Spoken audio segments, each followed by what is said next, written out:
والصلاة والسلام على من لا نبي بعده وعلى آله وصحبه ووفود الأحباب. أما بعد، فأعوذ بالله السميع العليم من الشيطان اللعين الرجيم. بسم الله الرحمن الرحيم. أن اشكر لي ولوالديك. صدق الله العظيم. درود پاک پڑھیے اللہم صلی علی سیدنا ومولانا محمد وعلی آل سیدنا ومولانا محمد وبارک وسلم وصلی علیہ. قال رسول اللہ صلی اللہ تعالی علیہ وآلہ وسلم: اولى الناس بي يوم القيامة أكثرهم علي صلاة، أو كما قال النبي صلی اللہ علیہ وآلہ وسلم. اللہ کے محبوب صلی اللہ تعالی علیہ وسلم فرماتے ہیں روز قیامت وہی سب سے زیادہ میرے قریب ہوگا جو سب سے زیادہ مجھ پہ درود و سلام پڑھنے والا ہوگا. رب تعالیٰ نے یہ سعادت ہمیں عطا فرمائی ہے. اس بابرکت محفل میں ہم تشریف فرما ہیں تو محبت کے ساتھ غنیمت جانتے ہوئے اپنی زبانوں کو حرکت دیتے ہوئے کوشش کیجئے اللہ تعالیٰ ہمارا پڑھا ہوا قبول و منظور فرمائے. لیاقت حسین صاحب مرحوم و مغفور، ان کی اولاد نے ہمیشہ ان کو یاد رکھتے ہوئے اصال ثواب کی محفل سجائی اور آج بھی سالانہ کی صورت میں ہم سب کو یہاں پہ جمع کیا ہے. تو ہونا یہ چاہیے کہ جب ہم اصال ثواب کی محفل میں آتے ہیں باوضو ہو کے آئیں، سر پہ ٹوپی رکھ کے آئیں، بادب طریقے سے آئیں اور کوئی نہ کوئی کلام پڑھ کے تشریف لیتے ہیں. یہی مطلب ہوتا ہے جب اپنوں کو بلایا جاتا ہے، دوست رشتہ داروں کو بلایا جاتا ہے تو اس کا مطلب یہی ہوتا ہے کہ کوئی نہ کوئی بندہ کلام پڑھ کے آئے اس جانے والے کے لیے، سر پہ ٹوپی رکھ کے آئے، باوضو ہو کے آئے اور بیٹھا رہے. لیکن اگر ہم کوئی نہ کلام پڑھ سکیں، ہمارے پاس وقت نہیں تھا، کوئی کلام پڑھ کے نہ تشریف لے کے آئے، تو پھر جب ہم محفل میں بیٹھتے ہیں تو ہمیں یہ موقع ملتا ہے کہ جہاں سبحان اللہ کہیں وہاں آپ یہ بھی کہیں، جہاں سبحان اللہ الحمدللہ اللہ اکبر کی ضرورت پڑے آپ وہ بھی کہیں، اور جہاں درود پاک آپ کو کہا جائے تو آپ وہ بھی پڑھ لیں. کہ اگر پڑھ کے نہیں لا سکے تو یہاں پہ بیٹھ کے پڑھ لیجئے محبت کے ساتھ، کیونکہ یاد رہے آج ہم کسی کی اصال ثواب کی محفل میں تشریف فرما ہیں تو ہم جائیں گے تو جو ہماری اصال ثواب کی محفل میں آئے گا نا تو وہ بھی دنیا کو منہ دکھانے کے لیے نہیں آئے گا، وہ آئے گا تو رب اور رب کے رسول کی رضا کے لیے اور ہماری بخشش کے لیے آئے گا. تو کوئی نہ کوئی کلام پڑھ کے تشریف لے کے آئے گا. کوئی زبان خاموش نہ رہے، محبت سے پڑھیے صلی اللہ علیہ یا رسول اللہ وسلم علیک یا حبیب اللہ. خشک شاخوں کو تازہ گلاب دیتے ہیں، عہد پیری کو پھر سے شباب دیتے ہیں. خشک شاخوں کو وہ تازہ گلاب دیتے ہیں، عہد پیری کو پھر سے شباب دیتے ہیں. غفلت نہ کر پڑھنے درود، خدا کی قسم آج بھی وہ تیرے سلام کا جواب دیتے ہیں. پڑھ لیجئے صلی اللہ علیہ یا رسول اللہ وسلم علیہ یا حبیب اللہ. زلف دیکھی ہے کہ نظروں نے گٹا دیکھی ہے، زلف دیکھی ہے کہ نظروں نے گٹا دیکھی ہے. زلف دیکھی ہے کہ نظروں نے گٹا دیکھی ہے، کہ نظروں نے گٹا دیکھی ہے، لٹے گیا جس نے، لٹے گیا جس نے محمد کی ادا دیکھی ہے، لٹے گیا جس نے، لٹے گیا جس نے محمد کی ادا دیکھی ہے، اپنے چہرے کو چھپانا نہ میرے آقا، اپنے چہرے کو چھپانا نہ میرے آقا،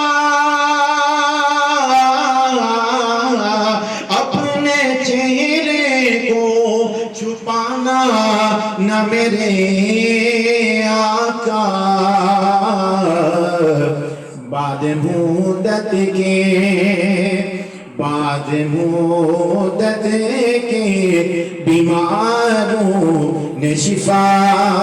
دیکھی ہے، بعد مدت کے بیماروں نے شفا دیکھی ہے، زلف دیکھی ہے کہ نظروں نے گٹا دیکھی ہے، آج سرکار نے زلفوں کو سنوارا ہوگا، آج سرکار نے زلفوں کو سنوارا ہوگا، آج سرکار نے زلفوں کو سنوارا ہوگا، تبھی حاکم نے، تبھی حاکم نے معطر یہ فضا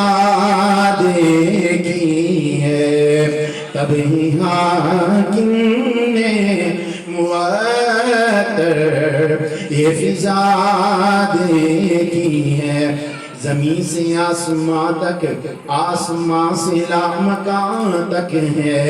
زمین سے آسمان تک، آسمان سے لامکان تک ہے، کہاں گئے سکھونے تھے یار نے، خوشبو یہاں تک ہے، تبھی حاکم نے معطر یہ فضا دیکھی ہے، زلف دیکھی ہے کہ نظروں نے گٹا دیکھی ہے۔ اللہ کی التجا ہے باری تعالیٰ اس مختصر سی حاضری کو قبول و منظور فرما۔ آمین۔ حکم جو ہوا ہے میں اسی کی مناسبت سے انشاءاللہ کوشش کروں گا مخصوص وقت میں نبی پاک صلی اللہ علیہ وسلم کے فرمان اللہ رب الجلال کے قرآن سے جو باپ کی شان ہے وہ مختصر وقت میں، محدود وقت میں عرض کر دوں۔ باری تعالیٰ تیری بارگاہ میں التجا ہے، مجھ سمیت جن کے ماں باپ زندہ ہیں، الہی سب کے ماں باپ کو ایمان کی سلامتی اور صحت کی تندرستی کے ساتھ سب کے ماں باپ کا سایہ ہمیشہ قائم اور دائم فرما، اور جن کے پردہ فرما دے، بالخصوص ان بچوں کے سر سے جو باپ کا سایہ اٹھا ہے، لیاقت حسین صاحب مرحوم، الہی ان کی بخشش فرما۔ باپ ایک ایسا پہاڑ ہوتا ہے، باپ ایک ایسی چٹان اور ایک ایسا پہاڑ ہوتا ہے کہ جو بچوں کے لیے اور بالخصوص بیٹیوں کے لیے ایک عظیم سایہ بن کے سامنے آتا ہے. دنیا کے سارے دکھ تکلیف مصیبتیں اس پہاڑ سے ٹکرا کے پیچھے ہو جاتی ہیں اور اللہ تعالیٰ نبی پاک صلی اللہ تعالی علیہ وسلم کی امت میں اس باپ کو ایسا پہاڑ بنایا کہ ساری مصیبتوں کا باپ سامنا کرتے ہوئے اپنے بچوں کو ہر قسم کی تکلیف سے وہ محفوظ رکھتا ہے. اور وہاں ایک ایسا سورج ہوتا ہے کہ جس میں تپش تو ہوتی ہے، جس میں تپش تو ہوتی ہے، گرمی تو ہوتی ہے، لیکن کبھی اندھیرا نہیں ہوتا. تپش تو ہوتی ہے لیکن اس میں کبھی اندھیرا. ایک ایسا سورج ہوتا ہے اور باپ ساری زندگی محنت کر کے اس کی ایک ہی کوشش ہوتی ہے کہ مجھ سے زیادہ میرے بچے کامیاب ہو گئے. ساری زندگی محنت کر کے آخری سانس تک اس کی یہی کوشش ہوتی ہے کہ میرے بچے مجھ سے زیادہ کامیاب ہو گئے. وہ زندگی ہار تو جاتا ہے لیکن اپنے بچوں کو جتوا کے جاتا ہے، اپنے بچوں کو کامیاب کر کے جاتا ہے. اس کی ساری زندگی یہی کوشش ہوتی ہے. ہم نے یہ تو سن رکھا ہے الجنت تحت من اقدام الامہات، جنت ماں کے قدموں کے نیچے ہے. لیکن جہاں ہم نے یہ سن رکھا ہے وہاں ہمیں یہ یاد رہنا چاہیے، اکثر کو یاد تو ہے عمل نہیں کرتے، کہ الوالد اوسط ابواب الجنہ، کہ اگر جنت ماں کے قدموں کے نیچے ہے تو اللہ نے باپ کو جنت کا مین دروازہ بنایا ہوا ہے. مین دروازہ اللہ تعالیٰ نے باپ کو بنا رکھا ہے کہ کہیں ایسا نہ ہو کہ تم یہ کہو کہ میں نے جنت کو تو راضی کر لیا ہے اور پھر تم یہ کہو کہ ہم جنت میں داخل ہو جائیں گے. تو یاد رہے کسی بھی گھر میں کمرے میں بھی داخل ہونے کے لیے تمہیں دروازے کی ضرورت پڑے گی. اور جنت کا مین دروازہ جو مین گیٹ ہے، اوسط ابواب الجنہ، اوسط جو مین سینٹرل گیٹ ہے، فرمایا وہ تمہارے لیے تمہارا والد ہے، تمہارا باپ ہے. اگر وہ مین گیٹ تم نے راضی کر کے جنت کا کھلوا لیا تو اللہ تمہیں جنت بھی دے گا، رب تعالیٰ تمہیں جنت بھی عطا فرما دے گا. اور اللہ کے محبوب صلی اللہ تعالی علیہ وسلم کی اس شریعت میں اگر ہم دیکھیں تو رب تعالیٰ کے محبوب صلی اللہ تعالی علیہ وسلم نے کھول کے رب کے حکم ہمارے سامنے رکھے اور ہر ایک شان کو واضح کیا، ہر رشتے کی پہچان ہم تک پہنچائی، ہر رشتے کی قدر ہمیں نبی پاک صلی اللہ تعالی علیہ وسلم کے صدقے سے رب تعالیٰ نے ہمیں عطا فرمائی ہے. لیکن ہم ہیں کہ ہم بھول جاتے ہیں. ہمیں ذرا سا اگر باپ کی سختی سامنے آئے تو آج کے اس پرفتن دور میں کوئی گھر چھوڑنے کو تیار ہے اور کوئی باپ کو گالی نکال دیتا ہے. وہ میرے پاک نبی صلی اللہ علیہ وسلم کا یہ فرمان ہے، فرمایا قرب قیامت کی نشانیوں میں سے یہ نشانی یاد رکھنا، جب دوستوں کے سامنے باپ کو ذلیل کیا جائے گا، باپ کو رسوا کیا جائے گا. یعنی میں آسان لفظوں میں کہہ دوں، دوست یہ کہیں بھائی آؤ پکنک پہ جاتے ہیں، آؤ فلاں جگہ پہ جاتے ہیں، تو اگر دوست کہیں تو ان کے ساتھ چل پڑے گا. لیکن اسی دن جس دن اس نے پکنک پہ جانا تھا، سیر و تفریح کے لیے جانا تھا، اگر باپ کو کوئی کام آ گیا اور باپ یہ کہے بیٹا آج تمہیں میرے ساتھ جانا ہے، فلاں کام کے لیے جانا ہے، آج کے اس پرفتن دور میں دوستوں کو ترجیح دی جاتی ہے لیکن باپ کی بات کی طرف توجہ نہیں، دھیان نہیں دیا جاتا. میرے پاک نبی کے غلاموں، یہی تو قرب قیامت کی نشانیوں میں سے نشانی ہے. دوست کی تو بات کو مان لیا لیکن باپ کی بات کو ٹھکرا دیا. اللہ کے محبوب صلی اللہ تعالی علیہ وسلم کا یہ فرمان ہے کہ دوستوں کے سامنے باپ کو ذلیل کرنا، باپ کو رسوا کرنا، یہ نبی پاک صلی اللہ تعالی علیہ وسلم کے غلاموں کی علامت نہیں. ان کے غلاموں کی علامت یہ ہے کہ جو رب تعالیٰ کے محبوب صلی اللہ تعالی علیہ وسلم کا یہ فرمان ہے، اگر تم چاہتے ہو کہ تمہارا رب تم پہ راضی ہو جائے، اللہ کے محبوب فرماتے ہیں رضا الرب فی رضا الوالد، اگر تم نے باپ کو راضی کر لیا تو اللہ بھی تم پہ راضی ہو جائے گا. اگر تم چاہتے ہو تمہارا باپ تم پہ راضی ہو جائے، تمہارا رب تم پہ راضی ہو جائے، تو اگر تم نے باپ کو راضی کر لیا، باپ راضی ہے تم سے، تو پھر یاد رہے رب تعالیٰ کی ذات بھی تم سے راضی ہو جائے گا. اور اگر تم پر تمہارا باپ ناراض ہے تو پھر یاد رکھنا تمہارا رب تم پہ ناراض ہو جائے گا، تمہارا رب تم پہ ناراض ہو جائے گا۔ آج ہوتا کیا ہے، پہلے یہ ہوتا ہے کہ بچہ کما کے لاتا ہے، وہ ذرا پاؤں پہ کھڑا ہوتا ہے، نوکری کرتا ہے، کما کے لاتا ہے، تو شروع میں تو ساری تنخواہ ماں کو دے دی، باپ کو دے دی، لیکن چونکہ جب شادی کرتا ہے تو پھر اسے یاد آتا ہے میرے بچے کی ہے، میں اپنا خرچہ چلاؤں یا ماں باپ کو دوں، ایک عجیب سا ذہن اس کا بنا دیا جاتا ہے۔ آؤ ذرا رسول پاک صلی اللہ تعالیٰ علیہ وسلم کے زمانے میں ایسا ہوا یا نہیں؟ کہتے ہیں ایک بیٹا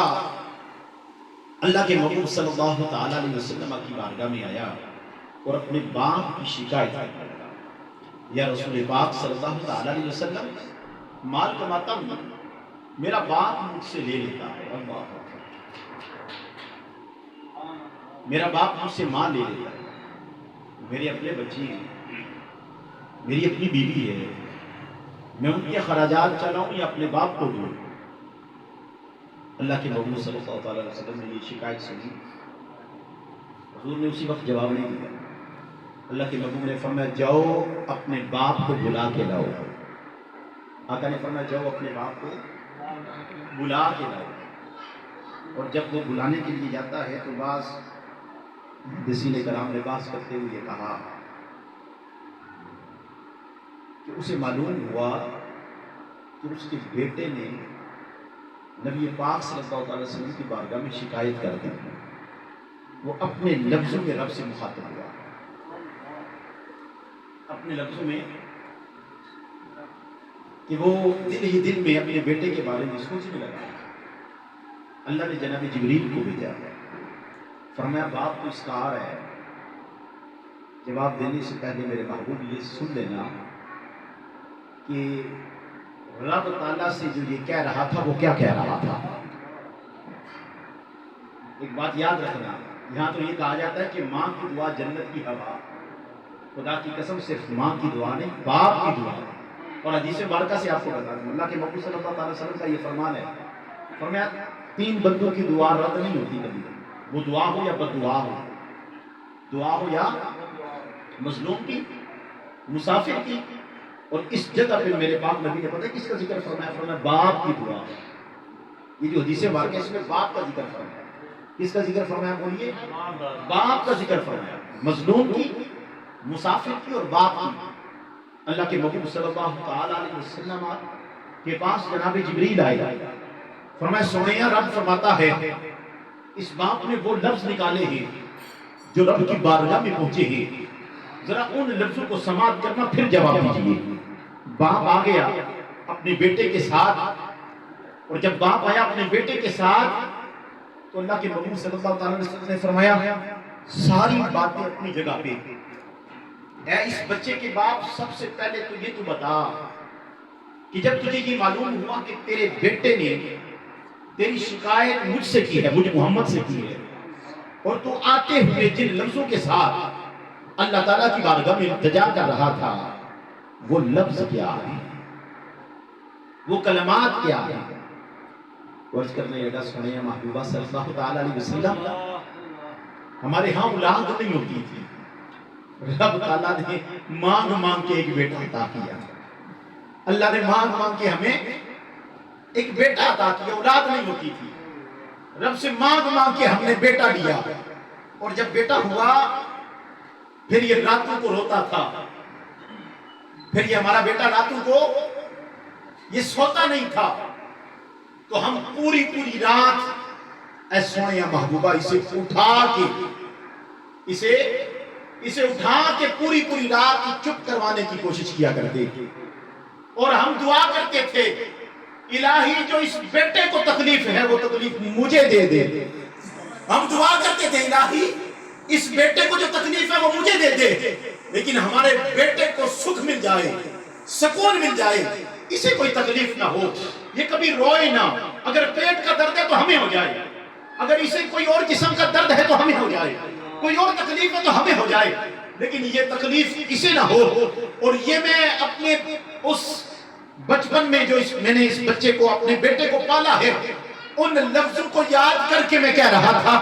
اے بیٹے ہم نے تجھے کیسے پالا اور تو ہے تو اور جوان ہو گیا اور رسول پاک کی بارگاہ میں شکایت کر دی. تو آج جوان ہو گیا تو رسول پاک کی بارگاہ میں تو نے شکایت کر دی.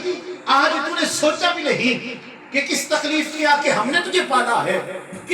کس طرح ہم نے تکلف اٹھا کے تکلیف اور مصیبتیں برداشت کر کے ہم نے راتوں کو جاگا, ہم نے اپنے پورے دن کام کرتے ہوئے رات کو جا کر کے ہم نے تیرا خیال رکھا اور تو نے سوچا بھی نہیں سوچتا بیٹا. آج کس دور میں بیٹا نہیں سوچتا. جب بیوی آ جائے تو اسے بھول جاتا ہے, وہ ختم, وہ سمجھتا ہے کہ شاید میرے ماں باپ کا حق ادا کر دیا گیا. مجھے تو یہاں تک مسجد میں کیسا موقع دیا ہے کہ یہاں تک کہ ایک ماں باپ کے آپس کے معاملات ہوئے بغیر نام لیے تو بیٹا کہتا ہے بھائی میں کیا کروں قاری صاحب, باپ کی پینشن بھی ہے, باپ کے پاس تو مال بھی ہے, اب میں کیسے ان کے سارے معاملات کو چلاؤں. باپ پینشن یہاں پہ ضائع کر دیتا ہے, باپ پینشن یہاں پہ ضائع کر دیتا ہے, یہاں سے مال لاتا ہے یہاں پہ ضائع کر. میں نے ایک جملہ کہا, میں نے کہا اگر وہ وہاں پہ یا وہاں اس جگہ پہ یہ پیسہ ضائع کر دیتا ہے, مجھے بتا تو کتنا پڑھا ہے, تیری پڑھائی کتنی ہے. قاری صاحب گریجویشن کی ہوئی ہے اور اللہ کے فضل سے اللہ نے مجھے نوکری عطا کی ہے. میں نے کہا مجھے یہ بتا جو یہاں تک پڑھا تجھے پڑھایا کس نے تھا.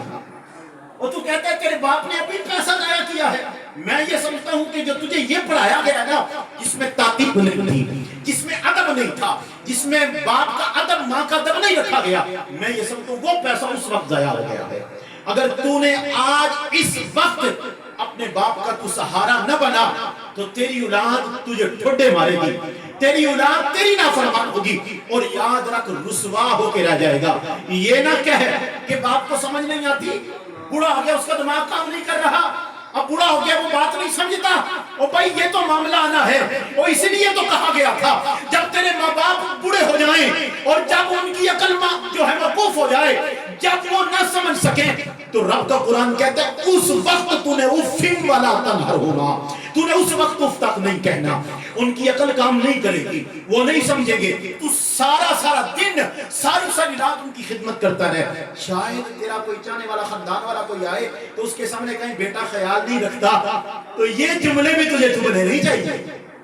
تو ساری رات ان کے ساتھ بیٹھا رہے اور ساری رات اللہ کے محبوب صلی اللہ علیہ وسلم کی بارگاہ میں اس کی حدیث مبارکہ کی طرف آؤں گا. ایک صاحب نے عرض کی یا رسول پاک صلی اللہ علیہ وسلم باپ کا میں حق کیسے ادا کر سکتا ہوں؟ کوئی ادا کر سکتا ہے؟ بولیے یا رسول اللہ صلی اللہ علیہ وسلم میں باپ کا حق کیسے ادا کر سکتا ہوں؟